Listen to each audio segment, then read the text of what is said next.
Personal ko po itong karanasan. Naganap ito doon sa aming probinsya.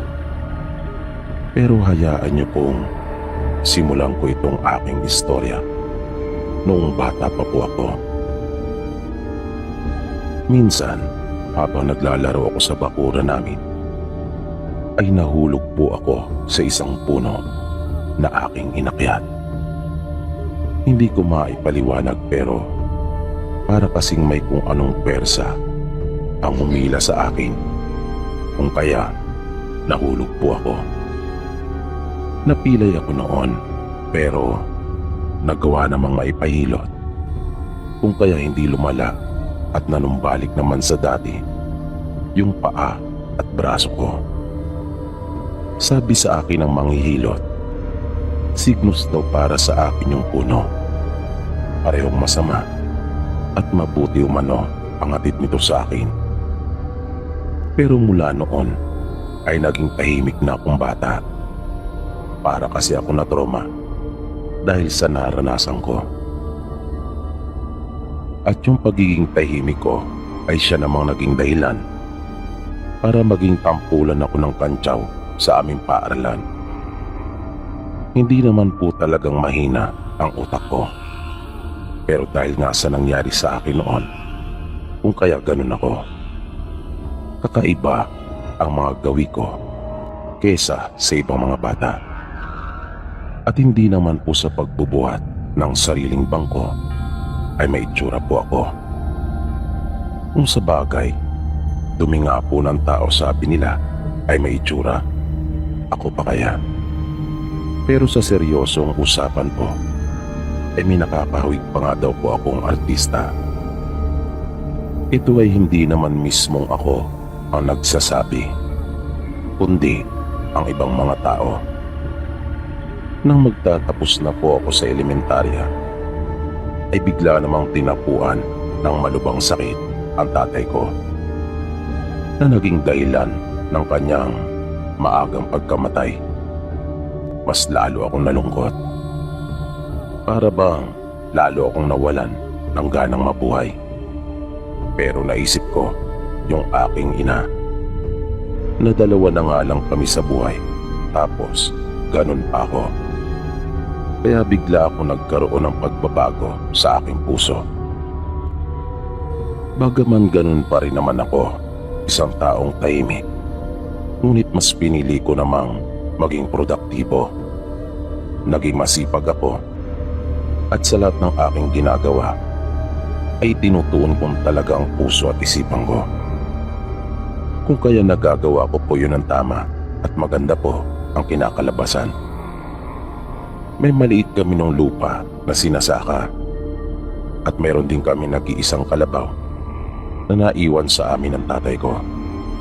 At ako na ang nangangalaga. Sa mura kong edad ay nag-aararo na ako. Kung kaya, hindi na namin problema ng nanay ko ang bigas. At may naibibenta pa kami sa ibang mga tao. Madalas ako noong pumapalya sa paaralan dahil nga sa palagi lang akong pinagkakaisa na tinutukso. Mas pinili ko na lang na lumiban at maghanap ng aming ikabubuhay ng nanay ko. Hanggang sa naging laman na rin ako ng mga ilog at lawa doon sa amin. Pero mas nagustuhan ko ang pangunguha ng mga ligaw na bulaklak sa gubat. Minsan kasi, habang nangingisda ako doon sa mga ilog na naroon sa kagubatan, ay may nakita ako na isang napakagandang bulaklak. At nabighani talaga ako, kaya akin iyong kinuha. At dumaan ako noon sa bayan. Hindi ako dumiretso ng uwi sa amin dahil sa mayroon pa akong bibilin at daraan ako ng simbahan. Pagkat ako po ay isang deboto noon nung nasa loob pa ako ng Iglesia Katolika.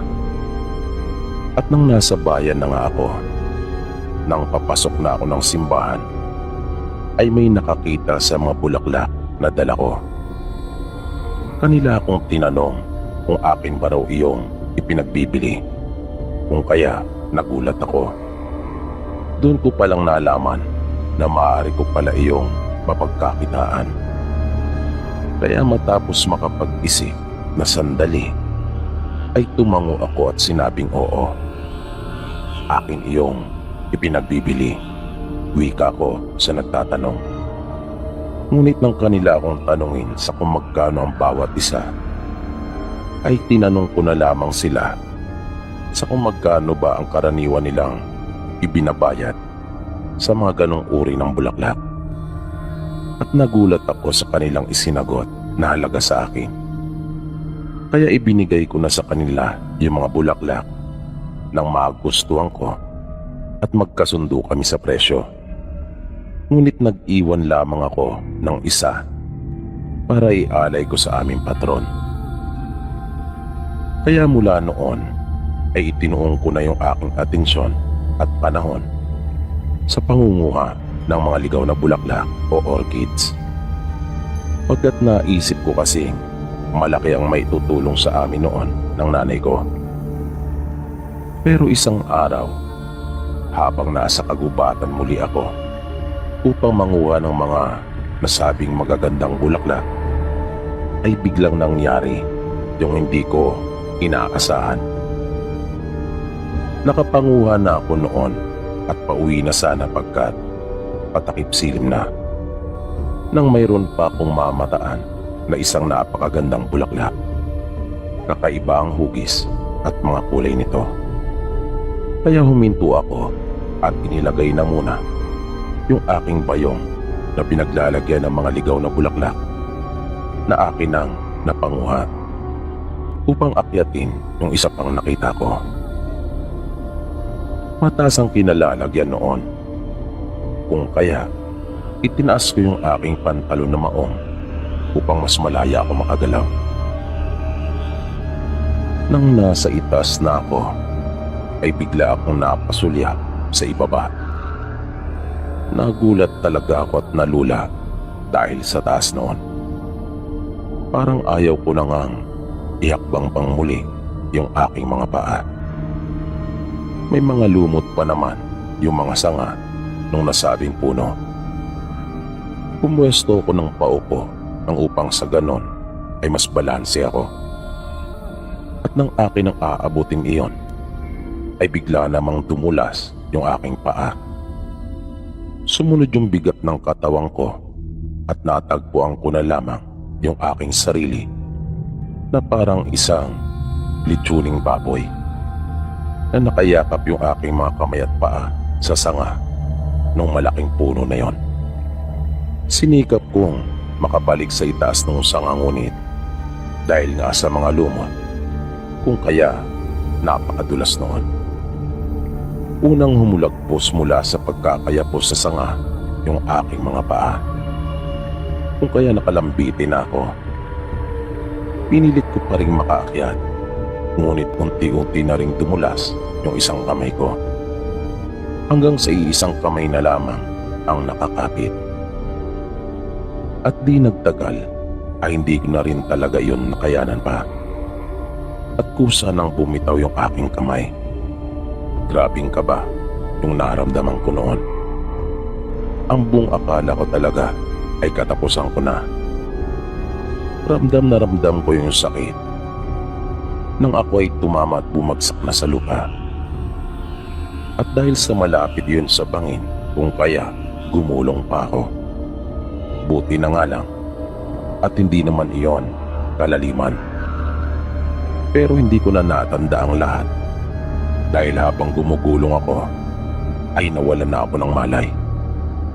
At nang ako ay magkamalay, sa unang pagmulat pa lamang ng aking mga mata, ay napansin ko na kaagad ang kadiliman ng aking paligid.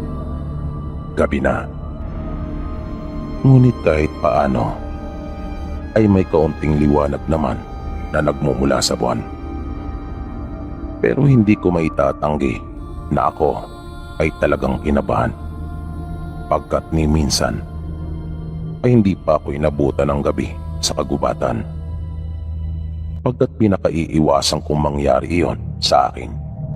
Dahil na rin sa mga kwentong aking naririnig tungkol sa kung gaano kapanganib sa kagubatan kapag gabi. At naramdaman ko yung pananakit ng aking katawan. Napahawak din ako sa aking ulo. Pero magkagayon pa man, ay pinilit ko pa rin makatayo. Medyo nahihilo pa ako noong mga oras na yon. Hinanap ko yung aking bayong at titak. At nang aking makita, ay agad ko iyong dinampot at nagmamadaling naglakad. At dahil sa munting liwanag lamang ang nagsisilbi kong ilaw na nagmumula sa buwan, ay lupa ako nag-alala kung matutuntun ko ba yung tamang daan pauwi sa amin. Abot-abot na yung kaba na aking nararamdaman. Nagmamadali at nag-uuna ng aking mga paa sa paglakad. Hanggang sa natigilan ako nang mula sa itaas ay may bumagsak na isang nilalang. Hindi ako maaaring magkamali. Isa iyong aswang. Sa probinsya namin ay laganap na ang paniniwala ng mga tao ukol sa mga aswang, pagkat existido talaga ang mga ito doon sa amin. Nakalapat ang mga kamay nito sa lupa habang siya ay nakaharap sa akin at matinding naglalaway. Nanlilisik ang kanyang mga mata at ramdam ko na anumang sandali ay kanya na akong susugurin. Kaya hinugot ko na kaagad yung aking itak. Hindi ko maikakaila na labis na takot ang naramdaman ko. Pero hindi rin naman ako makapapayag na basta na lamang ako magpapalapa sa aswang na yon. Kaya nilakasan ko yung aking loob, lalo na nang maisip ko ang aking ina. Paano na lang kapag may nangyari pa sa aking masama? Wala na siyang makakatuwang sa buhay at sigurado akong baka hindi niya rin kayanin kapag ako ay nawala. Mahina kasi ang loob ng nanay ko. Kaya naisip kong lumaban na lang. Kahit pa alam kong dihado ako sa laban. Pagkat wala ako gaanong nalalaman sa pakikipaglaban. Lalong-lalo na pagdating sa mga aswang. At base na rin sa mga naririnig ko, may kakaibang lakas ang mga ito. At nagtataglay din sila ng makakapal na balat. Mapipilis din silang kumilos at talagang maliliksi. Pero sinabi ko sa aking sarili na ako ay magpapakasakali pa rin. Dahil alam kong hindi naman ako papabayaan ng nasa itaas. Pero isang himala nga ang naganap. Nang saktong papasugod na yung aswang, ay biglang may naglitawan na mga bolang apoy. At napansin ko kaagad na natakot at napatras yung aswang sa mga ito. Hanggang sa bigla na itong tumalikod. Ngunit nakita kong sinundan pa rin yung aswang ng mga nasabing bolang nagliliyab. At dahil sa bilis nila, sa isang iglap ay naglaho na lang silang lahat sa gitna ng dilim. Binawi ko na yung pagkakatitig ko sa kanila at tumarap ako sa kabilang direksyon. Pinagpatuloy ko na yung aking paglakad. Pero nakakailang hakbang pa lamang ako ay muli akong napahinto. Nang makita ko yung mga bolang apoy na yon na nasa akin ang unahan. Muling nagliwanag yung aking paligid pagkat walang tigil sa pagliyab ang mga iyon. Na kapag gumagalaw ay nagkakaroon ng tila buntot na apoy. Kung ihahambing ko ang sukat ng mga ito, ay kasing laki lamang sila ng mga nyog at nakalutang sila sa hangin na pantay at tapat sa aking mukha. Nanatili lang ang mga ito sa aking harapan at katulad ko ay hindi rin sila gumagalaw ng mga sandaling iyon. Kaya nang makabuelo ako ay mabilis akong naglakad at nagsisunuran ang mga ito sa akin. At bigla na lang ako nilang pinalibutan. Kung kaya muli akong napahinto. Maya-maya ay biglang umusog ang isa sa mga ito at tila ba binibigyan ako ng daan sa kaliwang bahagi ko, na para bang itinuturo nila sa akin yung daan na sa palagay ko ay kanila akong itinatama. Kaya kahit paano yung isipin na yon ay nakapagpakalma sa akin. Doon ako dumaan at matapos ang ilang minutong paglalakad ay nakarinig ako ng isang himig. Napakalamyos noon at kay sarap talaga sa pandinig. Masarap pakinggan yung tinig na yon at nagmumula lamang yung boses na yon sa aking unahan. Kung kaya, akin iyong sinundan at tinunton.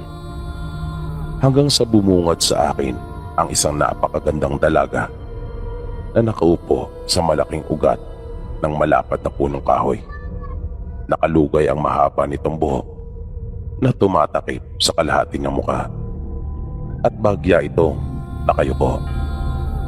Hindi talaga ako makapaniwala na mayroong isang dalaga akong makikita sa pusod ng napakasukal na kagubatan. Nang maramdaman niya ang presensya ko, ay bigla itong tumigil sa kanyang pag-awit at dahan-dahang tumingin sa akin. Tinanong niya ako kung saan ako galing at kung ano ang aking ginagawa sa parte ng kagubatang iyon.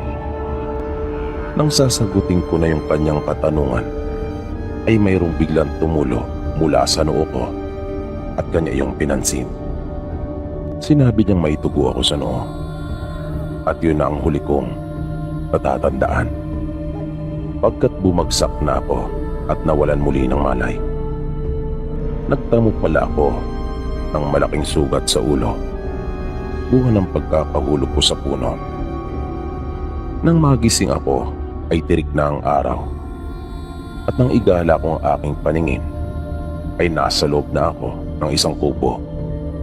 Bumangon ako at dahan-dahang tumayo. Paglabas ko ng kubo ay nakita ko yung dalagang nakita ko noong nagdaang gabi at abala siya nagwawalis ng kanyang bakuran. Nang mapansin niya ako ay sinabi niyang gising na pala ako. Nagkwentuhan kami at nagluto siya ng agahan. Niyaya niya akong kumain muna bago daw ako umuwi.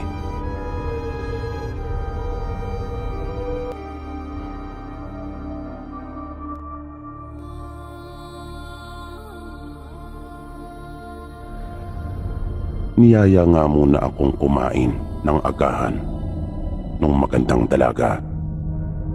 At nang makatapos na kami, sa halip na umuwi na ako, ay muli pa akong nakipagkwentuhan sa kanya.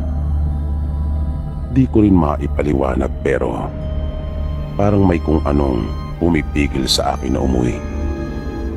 Napakaganda niya kasi. Nakakabigani ang kanyang ganda at napakahinin pa. Bawat ngiti niya ay parang may kung anong kilig at kiliti akong nararamdaman sa aking katawan. Pumasok kaming muli sa loob ng silid at doon ipinagpatuloy yung aming pagkukwentuhan. Tinulungan ko rin siyang ligpitin yung aming hinigaan. Marami akong gustong malaman sa kanya, kaya patuloy akong nagtanong. Tinanong ko siya kung saan kumukuha ng kanyang makakain sa pang-araw-araw niyang pamumuhay at kung bumababa din ba siya sa bayan. Sinabi niyang lahat ng kanyang kailangan ay naroon na sa gubat at minsan na rin siyang bumaba sa bayan. Ngunit hindi naging maganda ang kinalabasan ng karanasan niyang iyon. Kung kaya, hindi na iyon muli pang naulit at iniwasan na talaga niyang muli pang bumalik. Nalaman ko rin na matagal na palang wala ang kanyang mga magulang at namumuhay lamang siyang mag-isa doon sa gitna ng gubat. Ipinahayag ko sa kanya yung aking pag-aalala. Sinabi ko na lubang delikado ang mamuhay na mag-isa sa lugar na iyon.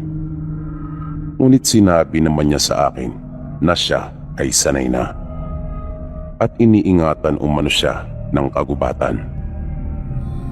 Binanggit ko rin sa kanya ang ukol sa panganib na hatid ng mga taong labas. Pero ikinukubli umano siya ng mga puno, kung kaya hindi siya natatagpuan ng mga ito.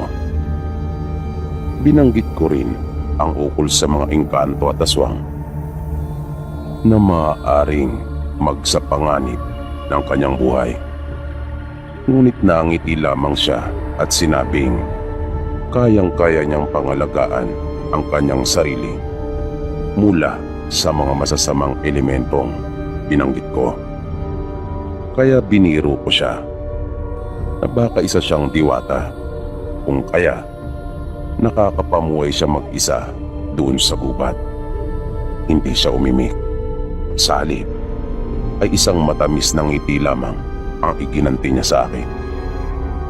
At sa wakas ay nalaman ko na rin ang kanyang pangalan. Siya ay si Amihan. Pagpapakilala niya. Kaya binigkas ko rin ang aking pangalan. Nang magtatanghalian na, lumabas siya ng silid at niyaya niya ako. Magluluto na raw siya at tumuon na muna raw ako. Kaya nagpresenta naman ako na magsibak ng kahoy upang may magamit siya na panggatong. Nang inihahanda ko na yung mga kahoy na aking sisibakin, ay nagulat ako sa mga taong biglang dumating. Sa palagay ko ay isa silang mag-anak. May dalang mga prutas yung dalawa nilang anak, habang yung mag-asawa naman ay may mga gulay at manok. Isang kulay puti ang balahibo at isa ring itim. At sa kilos nila ay para talaga silang nangingilag. Dahan-dahan lang nilang inilapag yung kanilang mga dala na wala silang binabanggit na kahit isang salita. At mga bahagya silang nakayuko na tila ba nahihiya. Nang ibaling ko ang aking paningin kay Amihan, ay nakita ko siyang nakatayo lamang ng tuwid at pinagmamasdan yung mag-anak. Hindi ako maaaring magkamali.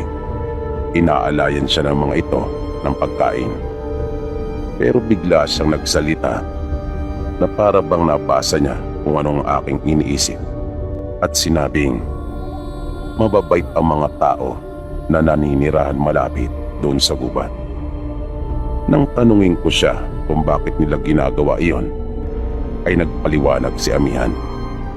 Sinabi niyang tulad ko, akala ng mga tao siya ay diwata dahil namumuhay siya mag-isa sa pusot ng gubat.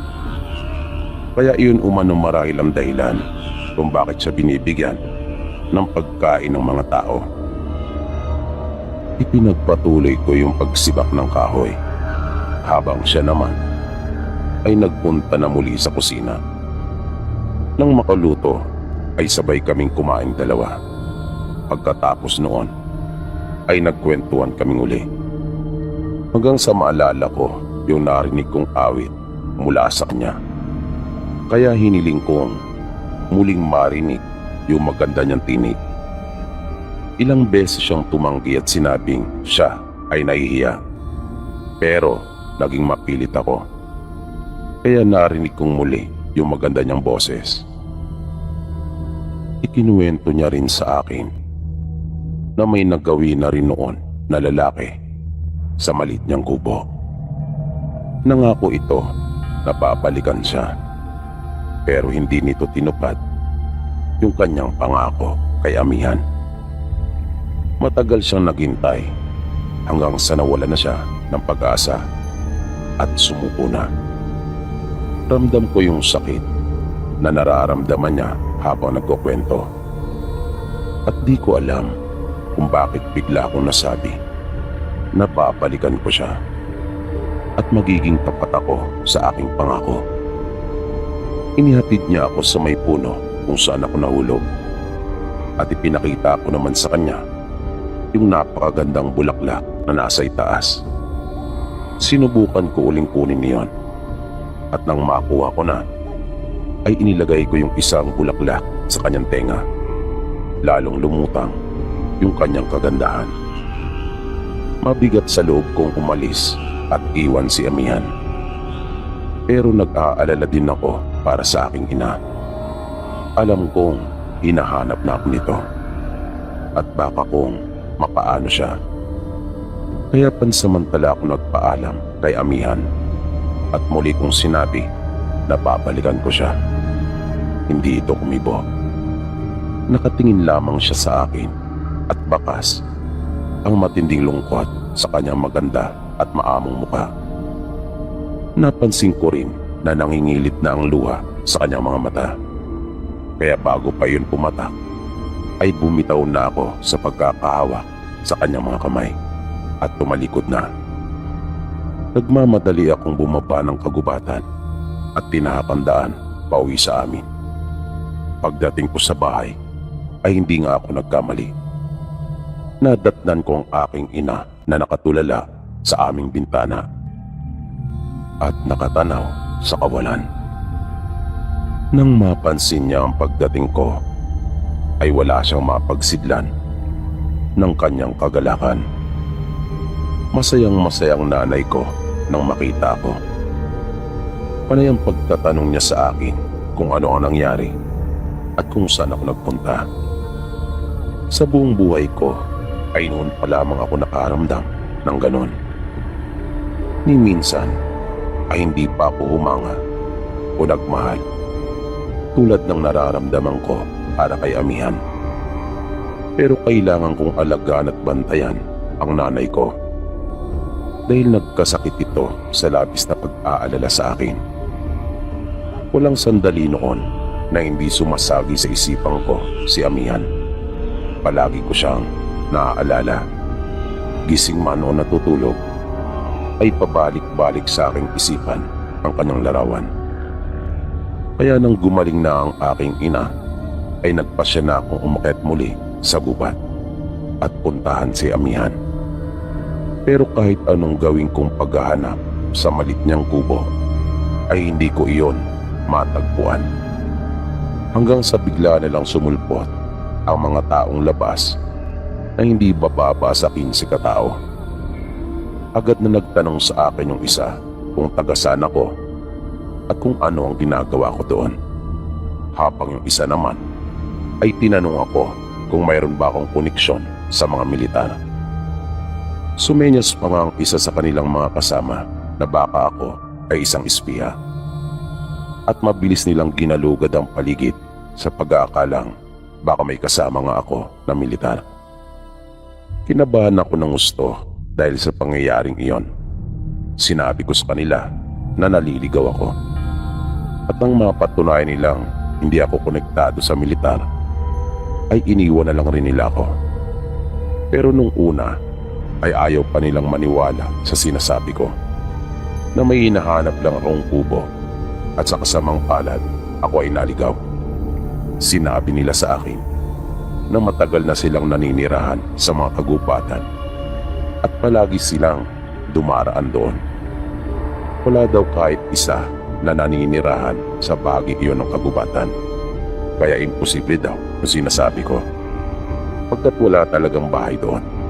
Sabi pa nila, ang tanging mayroon sa gubat ay mababangis na hayop at isang impakta. Hindi na lang ako umimik o nakipagtalo pa para hindi na rin umaba yung aming usapan. Nang makaalis na silang lahat, ay sinimulan ko na uli ang paghahanap. Hanggang sa marating ko ang isang bahagi ng gubat na ang mga dahon ng puno ay magkakadugtong na dahil sa sobrang kapal. Kaya napakaganda noong tingnan. Para akong nasa isang tunnel na yari mula sa mga sanga at dahon ng puno. At nagulat ako nang muli akong tumingala. Pagkat bato na ang nasa itaas. Karugtong pala talaga iyon ng isang kuweba. Nagpatuloy pa ako at bumungad sa akin ang isang napakagandang tanawin na lalo pa iyong gumanda dahil sa wakas ay nakita ko na rin si Amihan. Isa yung malit na talon na napakalinaw ng tubig na umaagos mula doon at siya ay naliligo. Kung kaya nakita ko nang hindi sinasadya ang hubad niyang katawan. Pero mabilis akong tumalikod bilang paggalang ko sa kanya. Matapos niyang makapagbihis ay dumaan na siya sa aking harapan at akin naman siyang sinundan. Baka sa kanyang mukha ang iba yung kasiyahan. Pagkat tinupad ko yung aking pangako na akin siyang babalikan. Pumasok kami sa loob ng kanyang kubo at nag-usap. Nakapagtataka pagkat naroon muli ang malit niyang tahanang iyon. Sa pag-uusap namin ay hindi ko na napigilan pa ang aking sarili at nagtapat na ako sa kanya. At inamin din niya sa akin yung totoo niyang nararamdaman. Niyaya ko siya na sumama na sa akin. Bigla siyang nalungkot at napayuko. Hinawakan ko siya sa baba at tinitigan ko ang kanyang mga mata. Sinabi niya sa akin na hindi niya maaaring iwan ang kagubatan. Doon na biglang bumilis ng todo ang pagtibok ng aking puso. Tama nga ang hinala ko. Pero biglang naputol yung ginagawa kong pagmumuni-muni nang muli siya magsalita at sinabing kung totoong mahal ko siya ay magpunta ako dun sa lugar kung saan kami unang nagkita nung aksidenteng mahulog ako sa puno. At mayroon umano siyang ipapakita sa akin. Niyaya ko siya na sabay na kaming magpunta doon. Pero tumanggi ito at sinabing kailangang mauna ako doong mag-isa. Tumalima naman ako sa iniuutos niya at nagpunta nga akong mag-isa doon. Nang naroon na ako, ay biglang nanindig ang aking balahibo. Nakarinig din ako ng mga pagkaluskos at nakakatakot na tunog ng isang mapangis na hayop. At laking gulat ko nang biglang bumungad sa akin ang isang aswang. Matindi itong naglalaway na nanlilisik pa ang kanyang mga mata. At bigla na itong pumilos para sunggaban ako. Napatakip na lamang ako ng aking mukha dahil sa bilis ng mga pangyayari. Wala pa naman akong dalang kahit ano na maaari kong gamitin laban sa aswang. Nang bigla na ng iyong tumilapon at nakita ko si Amihan. Isa nga siyang diwata. Nang muling sumugod ang aswang ay kitang-kita ko kung paano kusang gumalaw yung mga malalaking ugat ng punong kahoy. Na animoy may sariling buhay ang mga ito. Mabilis na pinuluputan yung mga kamay at paa ng aswang at sa isang iglap ay nawasak ang katawan nito. Nang hilahin ng mga malalaking ugat sa magkakaibang direksyon. Nagkalat ang mga laman loob nito at nabuhos ang masagana niyang dugo sa lupa.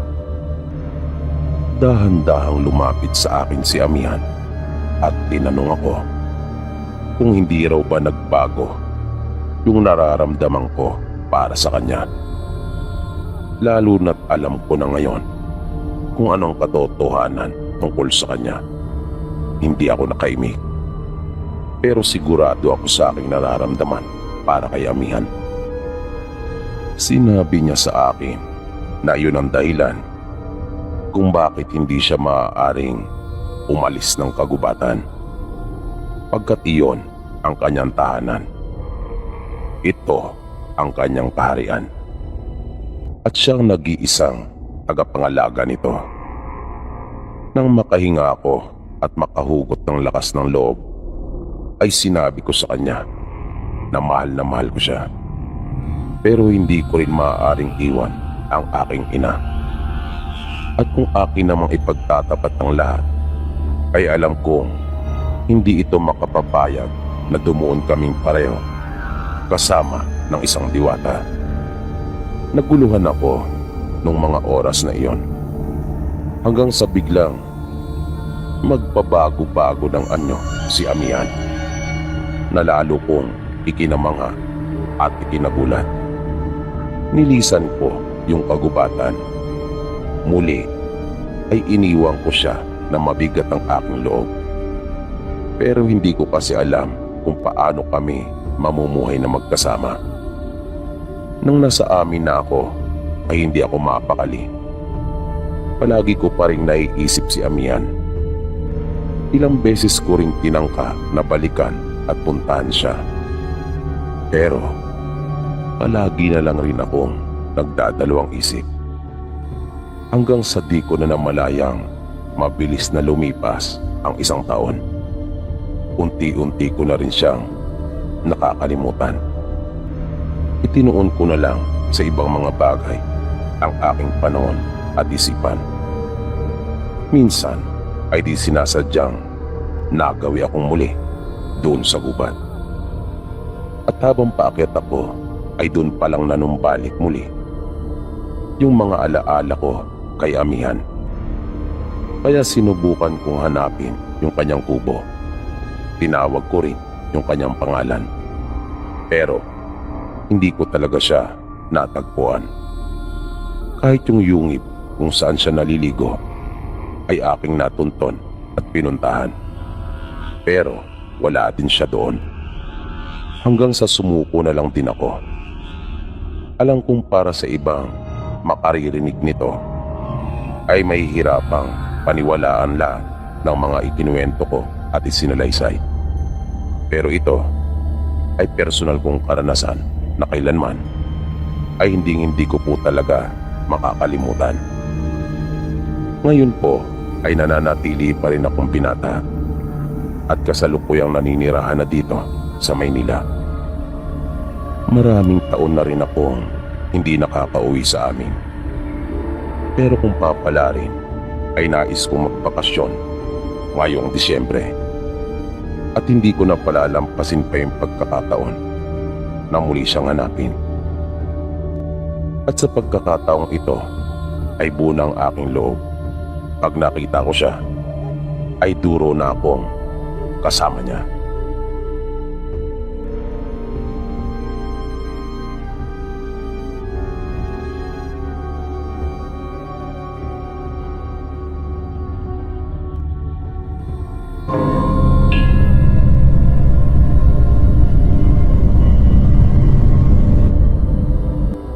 Nag-aaral po ako noon sa kolehiyo at magtatapos na nang makilala ko si Nino.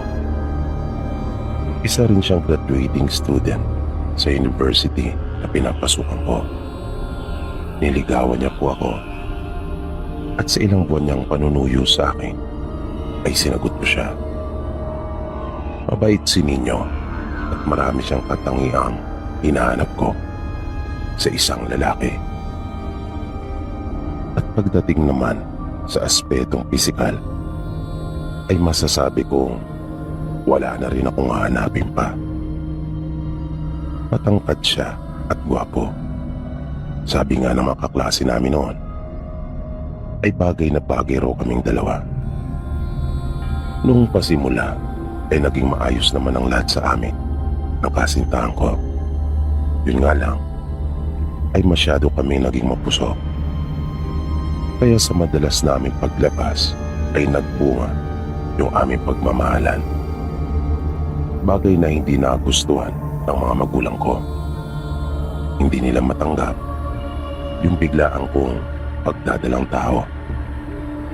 Mataas kasi ang expectations nila sa akin bilang panganay nilang anak.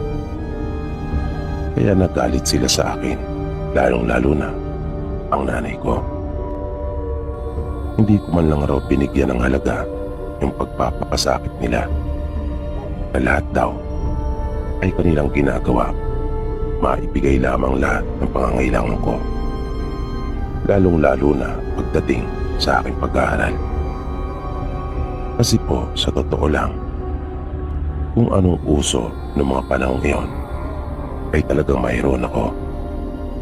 Kaya ganun na lang yung pagkadismaya nila sa akin. Sinabi ko sa kanila na handa naman akong panagutan ni Ninyo at aking ipagpapatuloy ang pag-aaral. Pero matindi raw yung sakit na naidulot ko sa kanila. Sinira ko raw yung kanilang pagtitiwala at hindi ko umano sila nerespeto. Dahil sa pangyayaring iyon ay napilitan si Ninyo na kunin na ako at dalhin sa kanila. Napagkasunduan namin na huminto na lang munang pareho hanggang sa makapanganak ako. Ayaw pa nga niya sanang pumayag pagkat ang gusto niya ay iwan ako doon sa kanyang mga magulang. Bali ihatid lang daw niya ako at magpapatuloy siya sa kanyang pag-aaral. Pero hindi ako pumayag. Kaya ang napagpasya namin ay pareho na lang muna kaming hihinto. Nang dumating kami sa probinsya nila Ninyo ay hindi na nagulat pa ang kanyang mga magulang at kapatid dahil nakapagsabi na siya sa kanila. Ipinagtapat na niya bago pa kami umuwi. Kapaligtaran ng mga magulang ko ang nanay at tatay niya. Malawak ang pangunawa nila at tanggap nila ako. Bagaman kita ko rin sa mga reaksyon nila na hindi rin sila sang-ayon sa nangyari sa amin noong una. Pero sabi nga nila, ano pa nga bang kanilang magagawa?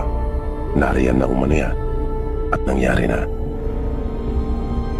Tanggap naman nila ako at pabilis kong nakapalagay ang loob ang mga kaanak niya. Masaya nga sila at excited sa magiging unang nilang apo dahil sa kanilang ipinakita kung kaya napanatag din ang loob ko.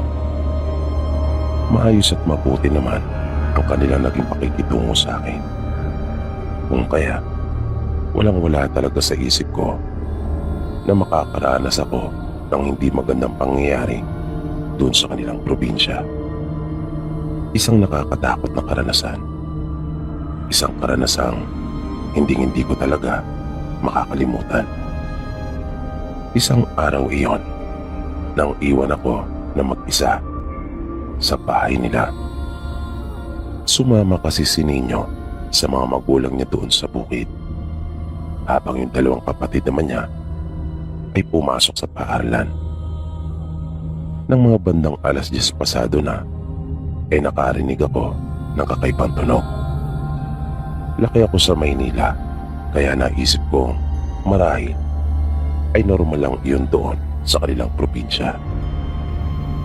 Naisip kong baka mayroon talagang uri ng hayop na ganun ang huni sa kanila. Makaraan ang ilang minuto, habang nasa may lababo ako, ay namataan ko si Ninyo na mabilis na dumaan sa harapan ko. Napasunod pa nga ako ng tingin. Tamang-tama naman na patapos na ako noon sa ginagawa kong paghuhugas. Kung kaya, pumunta ako sa may sala. Ilang minuto na ang lumipas ay wala pa rin si Ninyo. Ang inaasahan ko kasi ay naroon na ito na nakaupo. Pagkat ganun kasi ang nakagawihan niya, o kaya naman ay naroon ito sa may upuan sa harap ng bahay. Pero wala siya. Kaya pumasok ako ng silid at sinilip siya doon. Naisip kong baka naroon ito. Pero nagtaka ako nang hindi ko rin siya makita. Bigla akong kinilabutan pagkat hindi ako maaaring magkamali. Siyang nakita kong dumaan kani-kanina lang. Lumabas ako ng bahay dun sa may bakuran para tingnan kung naroon siya. Pero wala. At nagulat ako nang makita kong isang malaking aso na kulay itim na parang mayroon siyang sinisilip sa dingding ng bahay. Hindi kasi sementado ang kabuuan ng bahay nila Ninyo. Ang kalahati kasi paitaas ay yari sa kahoy Noon ko lang nakita ang aso na iyon. At alam kong hindi yun pag-aari nila ninyo. Nang biglang lumingon ang aso, nang maramdaman niya ako, napatakbo ako dahil sa nakita ko yung nakakatakot na itsura nito. May napansin agad akong kakaiba sa hayop na iyon. Nung punto mismong iyon ay masasabi ko hindi talaga iyon pangkaraniwan. Pagkapasok ko ng bahay ay mabilis ako nagsara ng pinto. Abot-abot talaga ang kabang naramdaman ko noon. Naramdaman ko pang nagpaikot-ikot yung aso sa labas ng bahay. Nanatili lang akong tahimik at nakiramdam. Hanggang sa marinig ko na ang boses nila ninyo at ng kanyang mga magulang. Pagtingin ko sa orasan na nasa dingding ay pasado 11:00 na. Nasabi ko pa nga sa aking sarili noon na buti naman at napaagang uwi nila. Nang maramdaman kong nasa harapan na sila ng bahay ay nagbukas na ako ng pinto. Pero laking gulat ko at talagang napasigaw na ako ng ubod lakas nang ang makita kong naroon ay yung malaking aso na iyon at isang babae na hindi pa naman masyadong patandaan. Isinara ko na kaagad ang pinto at naupo sa isang sulok ng sala. Gulong-gulo ang isip ko. Di ko maipaliwanag kung paano nangyari ang mga bagay na iyon. Dahil rinig na rinig ko ang kanilang mga boses. Biglang naputol yung pagmumuni-muni ko nang muli kong marinig yung boses ng biyanang kong babae at pinabubuksan sa akin yung pinto. Pero hindi ko ito sinunod. Nagbingi-bingihan ako. Tinakbo ko na rin kaagad yung nag-iisang bintana ng kanilang bahay at isinara ring mabuti iyon. Sunod kong narinig na nagsalita si Ninyo at pinabubuksan din sa akin yung pintuan. Tinakpang ko ang aking tenga. Ayokong marinig ang mga boses nilang iyon. Di ko talaga lubos maisip kung paano nangyari yon. Nakabibinging katahimikan ang sumunod. Wala na ako naririnig na nagsasalita pa sa labas. Lumipas pa ang may 10 minuto. Di ako umalis sa pagkakaupo ko sa sulok at patuloy lang na nakikiramdam. Dumadagundong na sa lakas ng pagkalabog yung dibdib ko. Kabadong-kabado talaga ako na naramdaman kong nanuyo yung lalamunan ko dahil sa sobrang takot. Hanggang sa nakakita ako ng mahabang buhok na lumulusot sa pagitan ng dingding at bubong. At para bang mayroon iyong sariling buhay na gumagalaw ng kusa. Di nagtagal ay nasundan iyon ng isang kamay. Kaya nagsisigaw na talaga ako dahil sa tindi ng takot na aking naramdaman. At lumitaw na rin ang ibabaw na bahagi ng kanyang ulo. Maya-maya ay narinig kong muli ang boses ni Ninyo at ng mga biyanang ko. At halata sa mga tinig nila ang lubang pagpaalala. Narinig nila marahil yung malalakas na pagsigaw ko. At nagtataka sila kung bakit raw saradong-sarado ang buong bahay. Pinabuksan nila sa akin yung pinto. At dahil sa mga nag-aalala nilang boses, kung kaya, binuksan ko na rin yun. Pagkat naisiguro ko namang sila Ninyo na nga ang dumating. Pagbukas ko ng pinto, ay bakas sa mga mukha nila ang matinding pagtataka. Agad akong napayakap sa asawa ko at naiyak na ako ng tuluyan. Kaya panay ang tanong nila sa akin kung ano raw ba ang nangyari. Ayoko sanang sabihin sa kanila at hayaan na lang na kahit pag-isipan pa nila ako ng hindi maganda kaysa mag-alala pa sila. Pero pinilit nila akong magtapat. Kaya ikinuwento ko sa kanila ang buong pangyayari. At tulad nga ng inaasahan ko, ay lubha nga silang nag-alala para sa kaligtasan ko at ng aming anak. Narinig ko sa kanilang mga pag-uusap na mayroong nagtatangka sa amin ng anak ko. Kaya napagkasunduan nila na ilayo na muna kami dahil delikado kung mananatili pa kami doon. Dinala nila kami sa kapatid ng tatay ni Ninyo doon sa bayan. At tamang-tama naman na bakante ang pinapaupahan nitong bahay. Pero minsan pang naulit ang masamang pangyayaring iyon. Natutulog na kami noon ni Ninyo nang bigla akong makaramdam ng matinding init. Kung kaya, nagising ako. At laking gulat ko nang may maaninagan akong isang babae na nakatayo malapit sa may pinto ng aming silid. Ang haba ng kanyang buhok at nanlilisik ang kanyang mga mata. At parang pinaliwala lang niya ako na kahit nakita ko na siya ay hindi niya ako pansin dahil nakatitig siyang mabuti sa tiyan ko. At para bang takam na takam.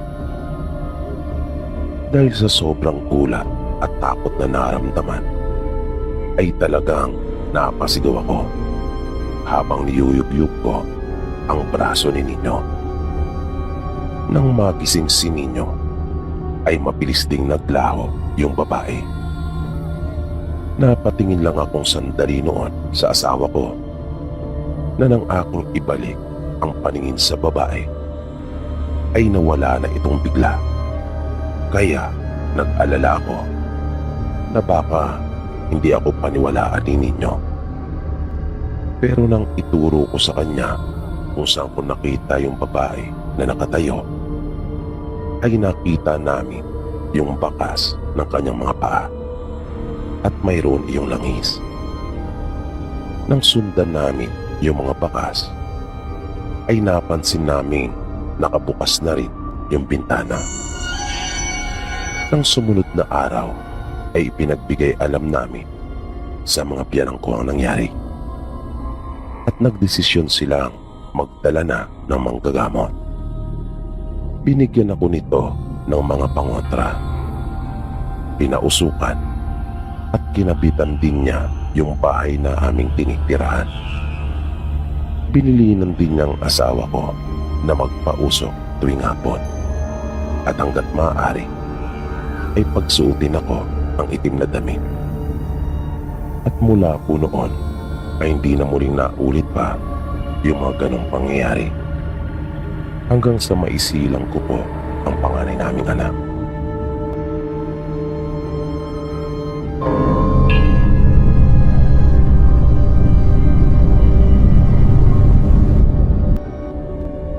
Si anyos po ako noon nang unang makaranas ng nakakatakot na pangyayari sa buhay ko.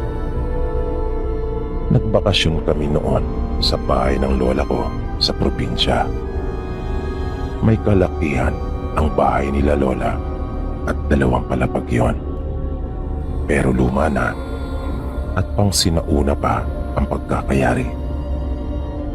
Lagi po akong pinapatulog noon ni nanay tuwing tanghali. At kahit nasa bakasyon kami, ay araw-araw pa rin niya akong pinapatulog. Sa totoo lang po, ayokong matulog sa tanghali. Pinipilit ko lang dahil pinapagalitan nila ako.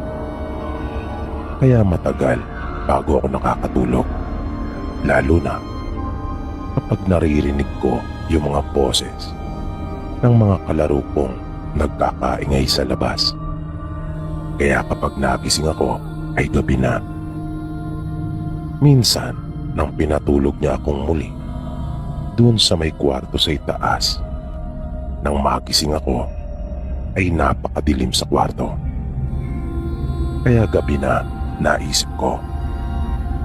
At nakalimutan nilang magsindi man lang ng ilaw sa silid kung saan ako natutulog.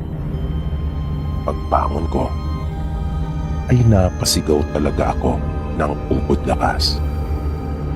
Dahil nagulat ako at natakot nang makita ko sa may bintana yung animoy malaking paniki na nakakabit doon sa mga rehas na bakal. Tapat na tapat pa naman sa akin yung bintana. At ang lalong ikinatakot ko pa ay hindi talaga iyon isang paniki, kundi tao iyon na mayroong malapad na pakpak. Mahirap paniwalaan pero totoo at sigurado ako sa aking nakita. Kahit ako man noong mga oras na iyon ay halos hindi rin makapaniwala. Pagkat noon lang ako nakakita ng ganon sa buong buhay ko at ayaw ko na iyong maulit pa. Pero hindi yung gusto ko ang nasunod. Dahil makaraan lang ang ilang araw ay muli akong nakakita ng aswang. Pero hindi na sa ganong anyo. Hindi ko kasi ipinagtapat sa mga magulang ko at kanila lola yung totoong nakita ko. Naisip ko kasi baka lalo lang nila akong higpitan at bawalang maglaro sa labas. Kaya nang magpusisa sila sa akin noon kung ano ang aking nakita, kung bakit ako napasigaw ng malakas, ay sinabi kong pusa lang pala at nagulat lang ako. Pero kahit hindi ko sinabi sa kanila yung totoong nakita ko, ay naging mas maingat na ako. Hindi na talaga ako lumalabas sa bakuran ng bahay nila lola. Doon lang kami naglalaro ng mga pinsang ko sa loob. Pero mukhang matindi yata yung pagnanasa sa akin ng mga aswang doon kanila lola. Dahil kahit nasa loob lang kami ng kanilang bakuran, ay pinasok pa rin ako ng mga ito. Naglalaro kami noon ng tagu-taguan ng mga pinsang ko. Kagigising ko lang noon at mag-aalas 5 pa lang. Malawak ang nasasakop ng bakuran nila lola at maraming mga puno. Maraming pwedeng mapagtaguan. Kung kaya, angkop talaga para sa aming laro. Kasama ko lagi noon si Linda. Kung nasaan ako, ay naroon din siya.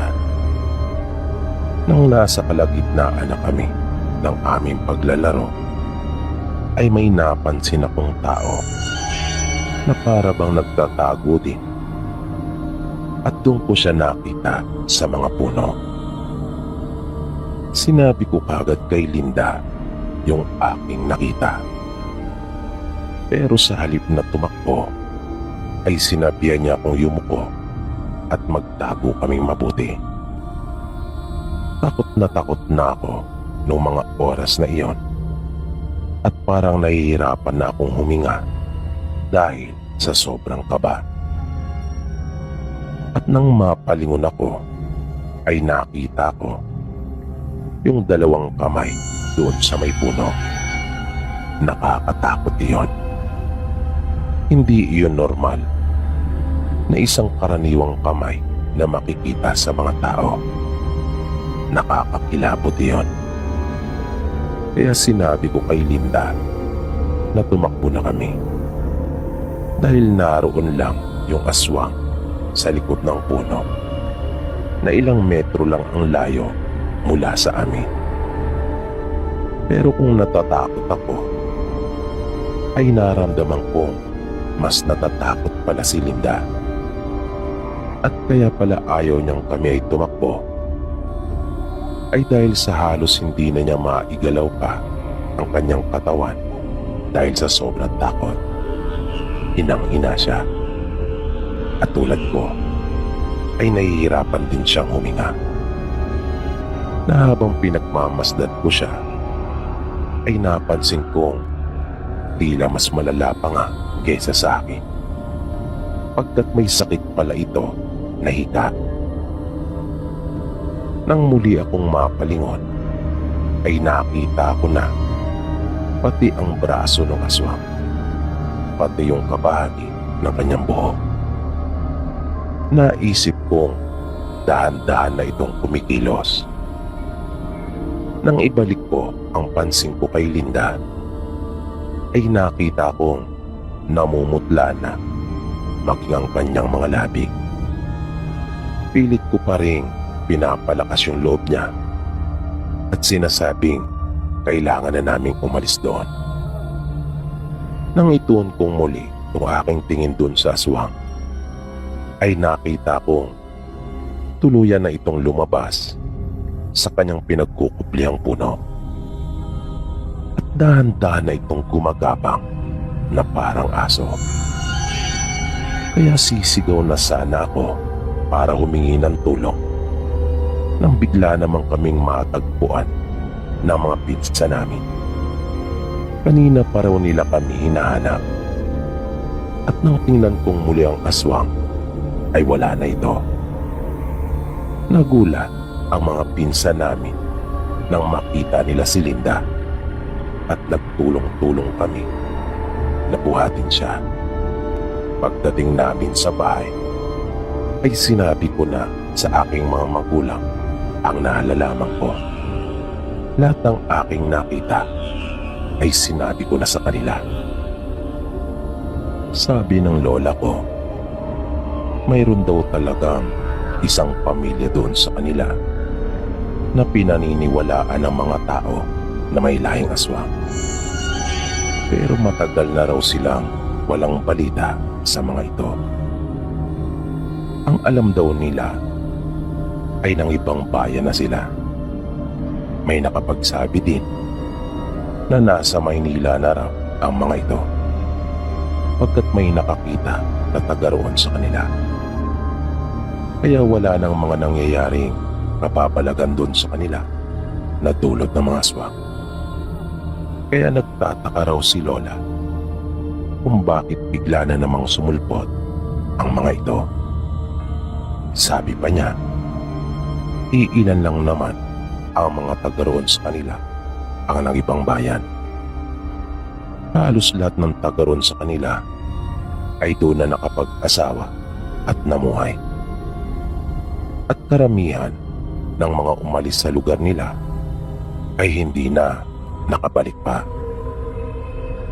At ginawa pa nga niyang halimbawa si Mama na kung hindi pa nga raw niya pinilit na magbakasyon ay baka hindi pa kami umuwi, sapagkat boring talaga doon sa kanila. Aaminin kong kahit ako nung naroon kami ay hindi talaga nasiyahan sa naging bakasyon namin. Buti na nga lang at may mga pinsan akong masisipag na nagpupunta ron sa bahay nila Lola para makipaglaro sa akin.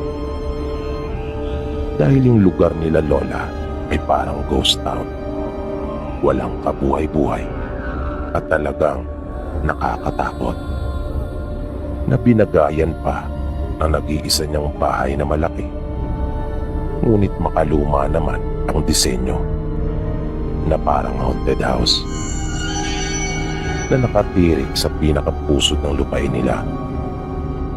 Idagdag pa yung mga naglalaki ang puno na nakapalibot, na nakakatakot yung mga itsura dahil sa paraan ng pagkakatubo ng kanilang mga sanga. Kaya tama, sino nga naman ang gaganahang bumalik pa doon kapag nakaalis na? ang magbibigay na lang sa'yo ng motibasyong magbalik sa lugar na iyon ay yung pagmamahal mo sa mga kaanak na naiwang naroon. Maliban doon, wala na. Kaya dahil sa sinabing iyon ni Lola, kung kaya, naikwento ko yung tungkol sa mag-asawang nakausap ko sa barko. Nakatabi ko kasi sila habang pinagmamasdang ko yung paglubog ng araw. At kanila akong tinanong kung taga saan. Kaya sinabi kong magpapakasyon lang kami at ang nanay ko talaga ang taga roon. Sinabi ko ring yun pa lang ang unang pagkakataong kong makapunta roon dahil sa Maynila na ako'y pinanganak at lumaki. At tinanong nila ako kung saan ang aming destinasyon. Saan daw kami tutuloy pagdating namin sa probinsya. Kaya binanggit ko yung lugar na sinabi sa akin ni Mama. At napansin kong medyo nagulat pa sila. At masayang sinabi sa akin na doon din ang tungo nila. Dahil mga taga roon sila. Biglang nagulat si Lola sa ikinuwento ko at agad niyang ipinalarawan sa akin yung sinasabi ko mag-asawa na nakausap ko. Kaya base sa natatandaan ko ay agad ko namang inilarawan sa kanya at nagulat kami sa naging reaksyon ni Lola. At sinabi niyang yun nga ang pamilyang tinutukoy niya na lahi ng mga aswang. Tinanong niya pa akong muli kung may mga kasama ang mga ito. Sinabi kong kasama nila ang kanilang mga anak. At bali 3 pamilya silang lahat. Biglang napatakip si Lola ng bibig at talagang panandalian pang natulala dahil sa sobra niyang pagkagulat. Bakas na bakas sa kanyang muka ang matindi niyang pag-aalala. Sinabihan niya kaming lahat na magpipinsan na wag nang lalabas pa ng bahay. At agad niyang ipinasarang mabuti yung mga pinto at bintana. Inutusan din nila kami na kumuha ng mga bawang sa kusina. Si Papa naman ay wala na ring nagawa pa kundi ang sumunod sa mga sinasabi ni Lola. Hindi kasi ito naniniwala. At para sa kanya, yung mga ipinagtapat ko ay guni-guni ko lamang. Sinabitan namin ng mga bawang yung bintana at pinto. Pinalagyan din iyon ni Lola ng mga walis na nakabaliktad at inihambalang. Ang pinsang ko namang si Linda noong mga oras na iyon ay nakahiga at nakatulog na. Bumuti na rin kahit paano ang kanyang kalagayan. Kinuha ng pinsang ko yung krus na nasa altar at kanya sana iyong isasabit din sa may pinto.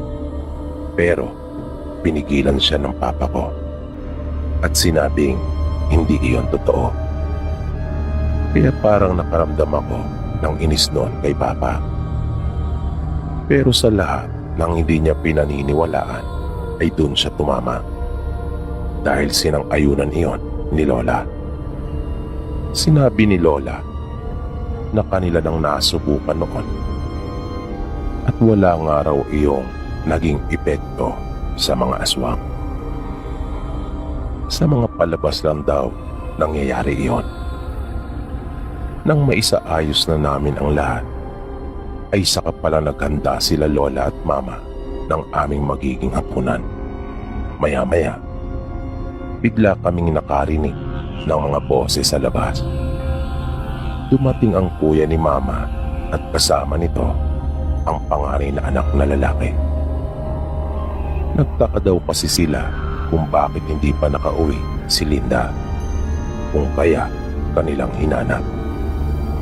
Sinabi namin sa kanila kung ano ang nangyari at maging sila ay nagulat.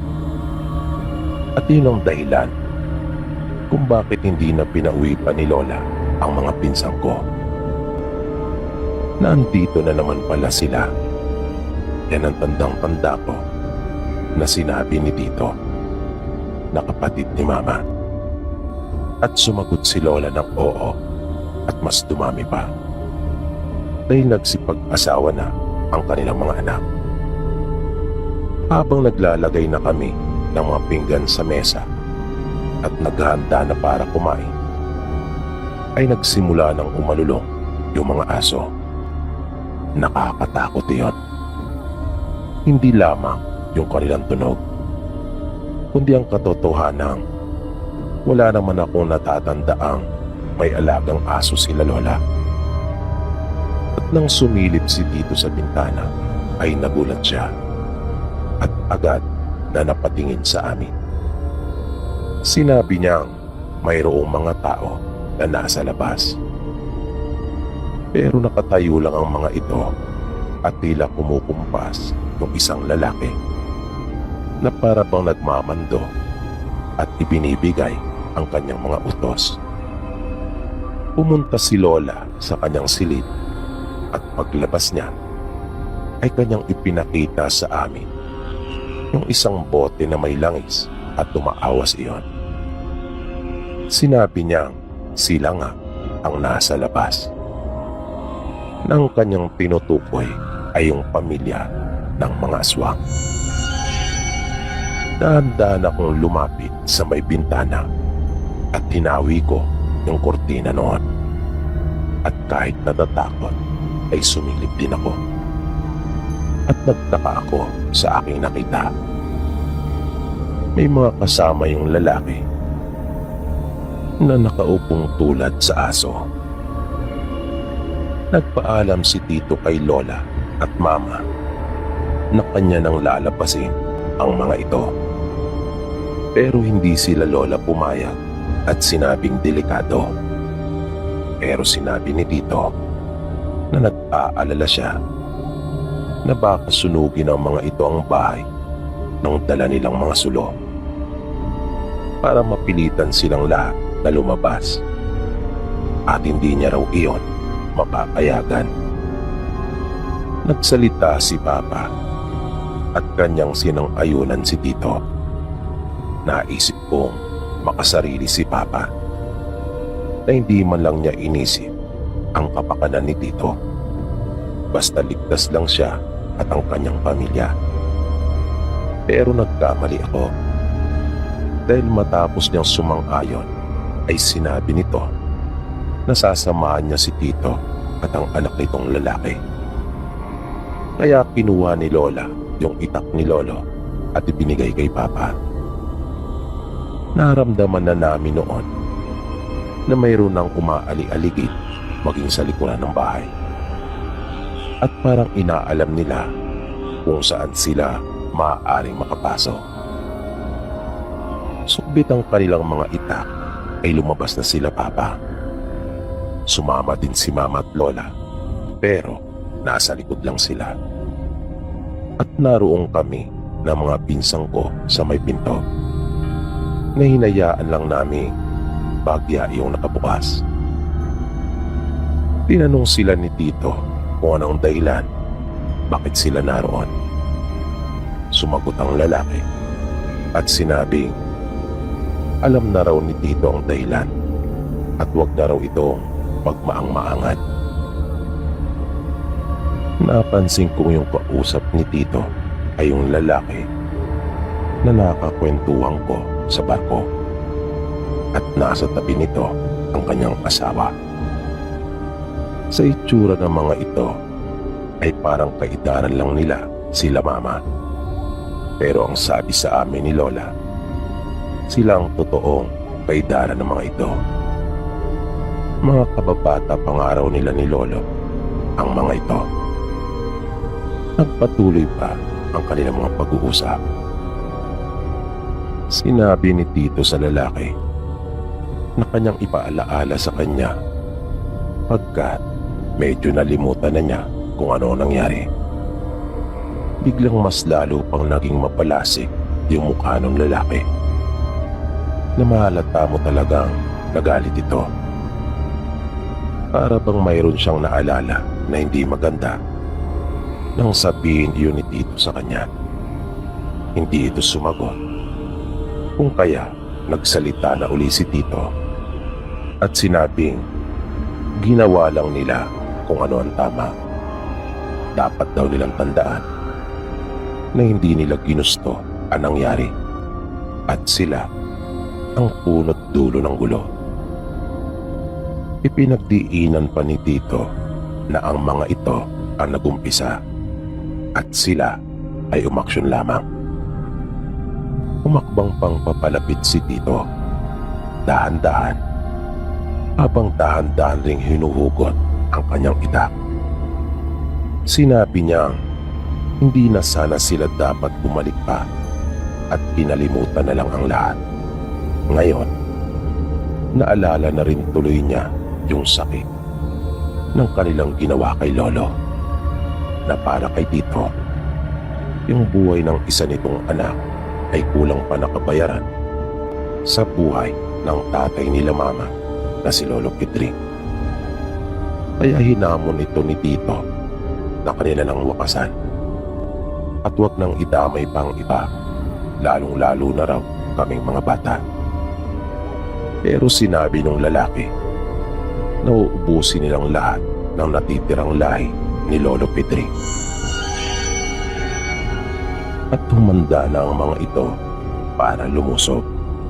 Maya-maya, biglang nagliwanag sa di kalayuan at narinig namin ang maraming tinig.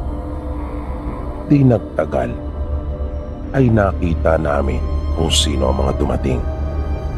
Mga kapatid pa ni Mama at kasama ang kanilang mga anak na lalaki, pati na ang kanilang mga kaibigan at iba pang kababaryo. May mga dala din silang itak at pinatulis na kawayan at bigla na lang nagkagulo nang walang sabi-sabi nilang sinugod ang mga ito. Pati yung mga nasa likod ng bahay ni Lola ay nagsipagtakbuhan na papunta sa kanilang mga kasama at nagsipulasan na sila. Pero sinundan pa rin ito nila dito at tinugis. Nang mag-uumaga na, nagising ako nang marinig ko yung boses ng mga dumating. Sabi ng panganay nila Mama, matatahimik na muli ang kanilang lugar. Pero hindi umano yon panghabang buhay, dahil marami pang natira sa kanilang lahi at tiyak siyang gaganti ang mga ito. Pero matatagalan pa. Yan ang mga narinig ko sa kanilang pag-uusap. Kaya nasabi ko sa aking sarili na ayoko nang magbakasyong muli doon kanila Mama. Iyon ang una at huli kong pagpunta doon. Kaya po hanggang ngayon ay hindi pa ako nakabalik sa probinsya nila Mama. Wala na rin si Lola at ang nakatira sa bahay nila ngayon ay ang pamilya ng panganay na kapatid nila